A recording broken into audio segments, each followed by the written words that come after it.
this podcast, we are going to connect sexual dysfunction with porn use, masturbation, and hypersexuality. Well, I'm Dr. Trish Leigh, and I'm glad to have you back on another episode of Porn Brain Rewire, the podcast, because I'm going to show you how your sexual behaviors can lead to and perpetuate sexual dysfunction of all different kinds.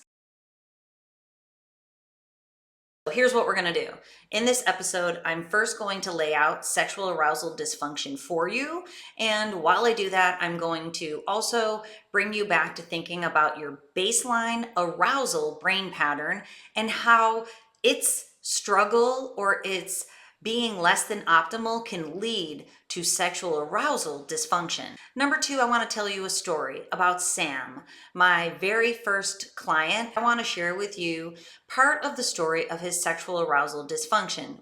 So I'm going to kind of encapsulate the intellectual ideas that we talk about in the first section into the story of Sam and how he struggled and suffered and how his relationship was suffering and what he did about it, which will lead us to number three is, in fact, you can heal from sexual arousal dysfunction. It's the number one question I'm asked these days.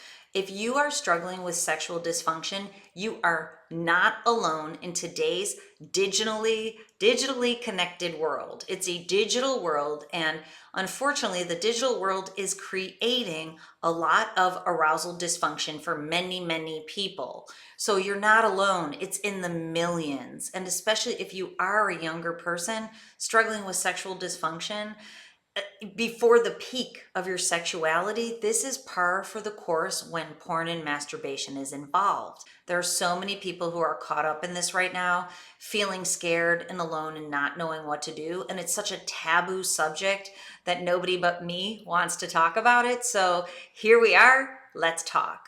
So when I talk about sexual arousal dysfunction, what am I talking about? Well, as in life, everything exists on a continuum. Draw a line across the page, draw a tick line, your line's going to be horizontal, draw a vertical line on one end and a vertical line on the other. This is our continuum of sexual dysfunction, and it has to do with arousal. So all the way to the right is erectile dysfunction, where you cannot get an erection and you cannot have an orgasm. Complete sexual dysfunction, meaning there is absolutely no sexual function. So we're down there where you cannot make it work. Now, if you back up that continuum, a couple tick points on this continuum, you might have the ability to get a softer erection for a little while, but not the ability to maintain an erection. You may have the ability to get a softer erection and you don't have the ability to culminate in orgasm. This continuum can go all the way down to you can get an erection and have an orgasm with porn or masturbation, but when it comes time to perform with your partner, it takes what I call the three-ring circus to get you aroused enough to even be able to participate in your sex life with your partner. Now, this end of the continuum is really important for me to have you understand, is that many people think of erectile dysfunction as not being able to get an erection. That's why I've entitled this video Sexual Arousal Dysfunction, because I want to include this continuum. So I want you to know, if you can get an erection and have an orgasm with very high levels of arousal, those are super normal mental and physical stimuli, which means you're able to have an erection when your brain is getting 15 level arousal.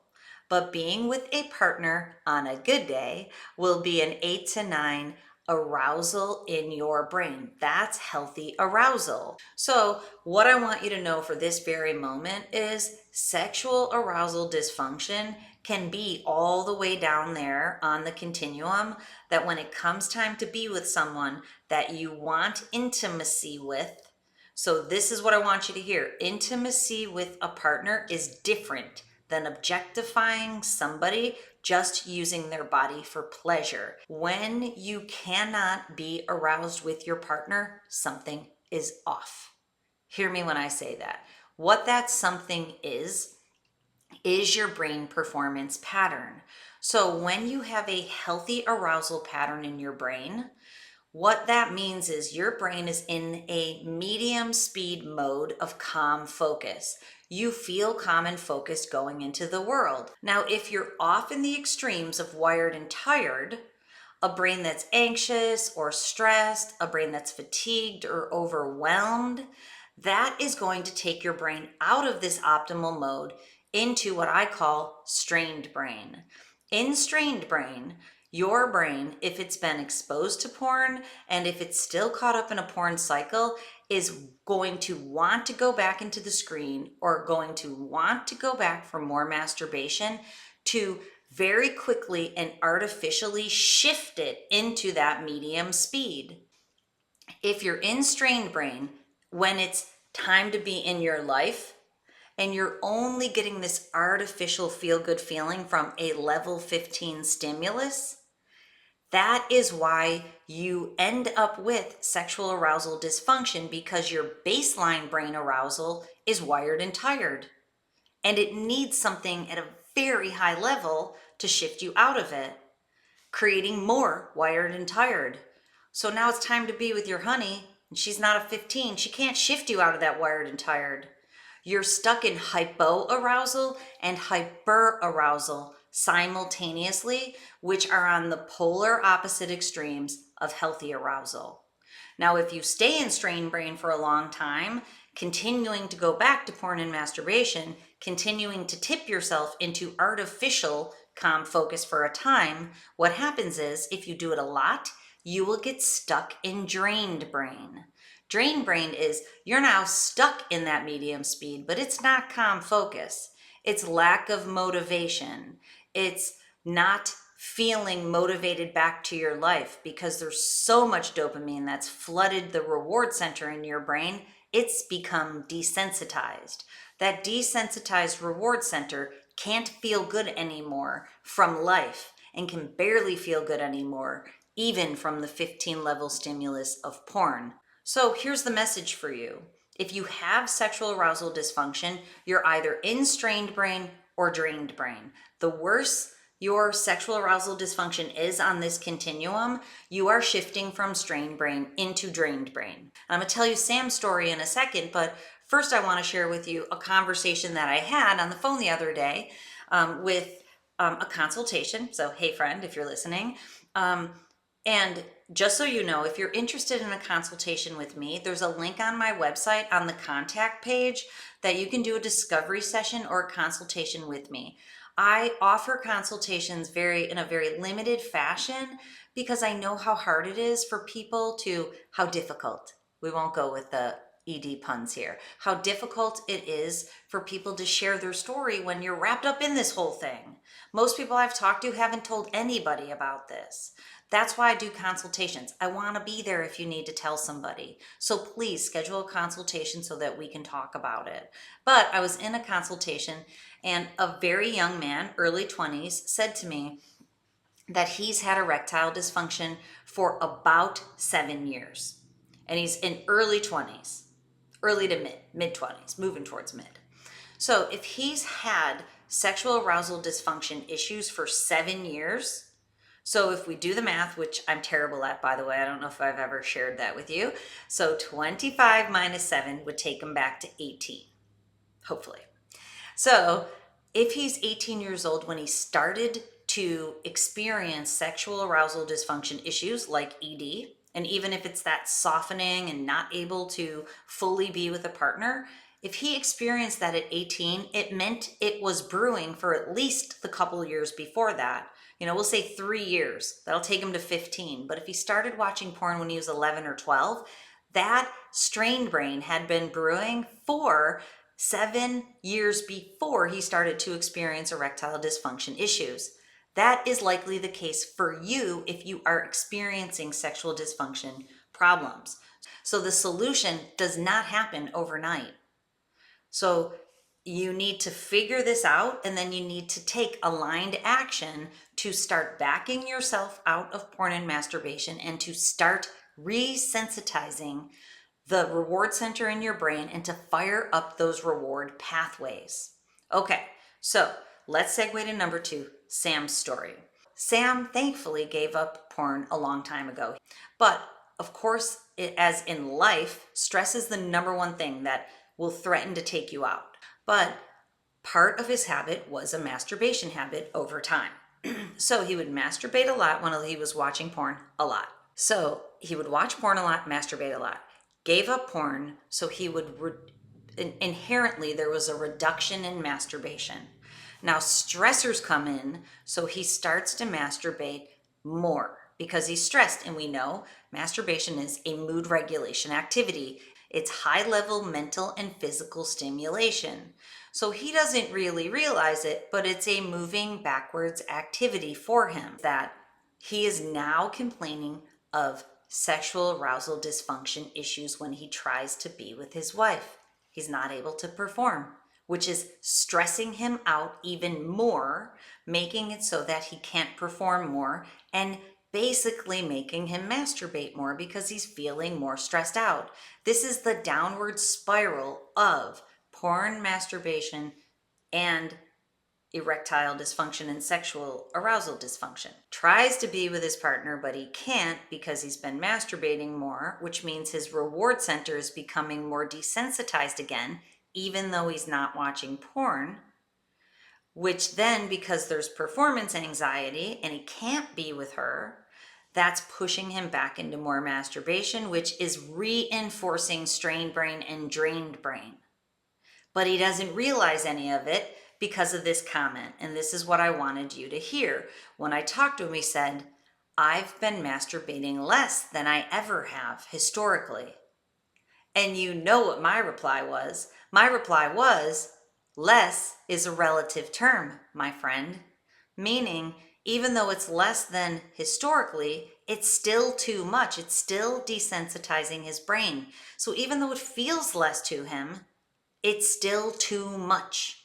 And it's reinforcing the pathways through fantasy and more excessive physical stimulation through masturbation. So what he's doing is he's reinforcing the need for, it might not be 15, but it's a level 12 stimulation from fantasy and from masturbation, which it's not the same as when he's with his partner at a 9 on a good day.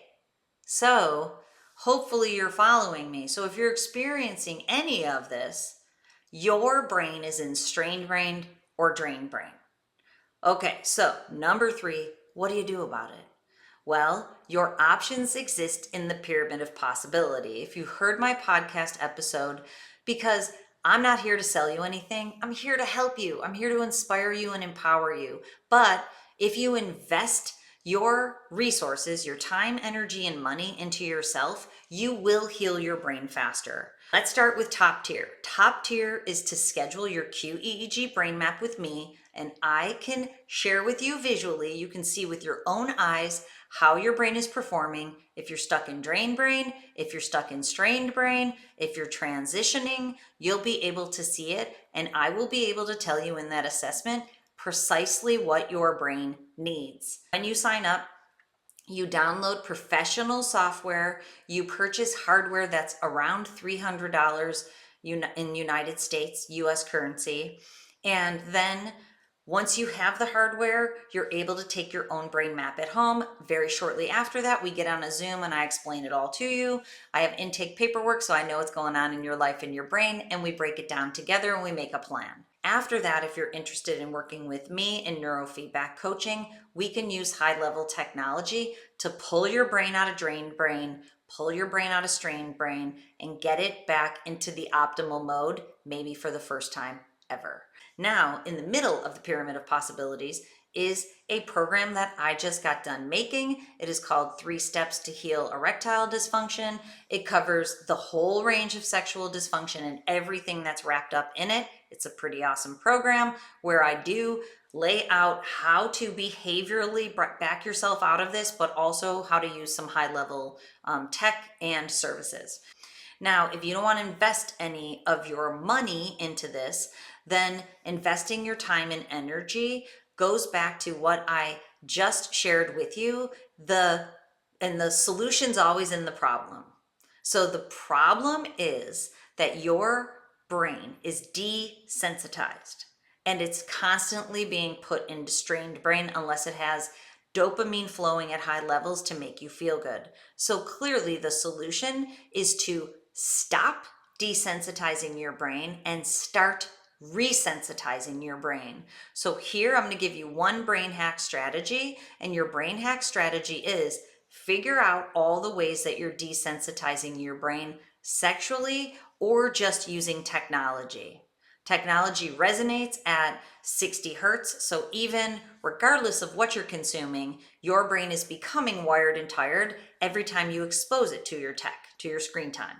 So figure that out, and then especially figure out sexual behaviors that are at an 11 plus.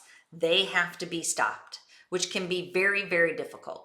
And if that's very difficult for you, I also offer a 90-day program for porn and sexual behaviors. Check out my website under Porn Brain Rewire. Okay, so you have to stop desensitizing your brain and start resensitizing. So how do you resensitize? The easiest way is to figure out how to get dopamine from your life and start doing it again. I've always said to you, get on purpose in your work, your relationships, and your hobbies. That's the secret sauce. The combination of getting on purpose in your work, reestablishing the connection in all your relationships, and engaging in the hobbies that you love, that's the secret sauce. So that stop desensitizing and start resensitizing is the most important piece. Stop desensitizing. And many people cannot stop desensitizing without professional help, which is why I offer the 90-day program. I would love to help you. Now, if that's not in the cards yet, follow me here. Stay on this podcast with me because I will continue to bring you the information and hopefully the inspiration that you need to kick this thing to the curb, heal your brain, and be able to be with your honey in a really meaningful way and have probably the best sex you've ever had in your life once your brain rewires. For real, people tell me that all the time. So it's there for the taking. Okay, and until next time, as always, control your brain or it'll control you. I'll see you next time.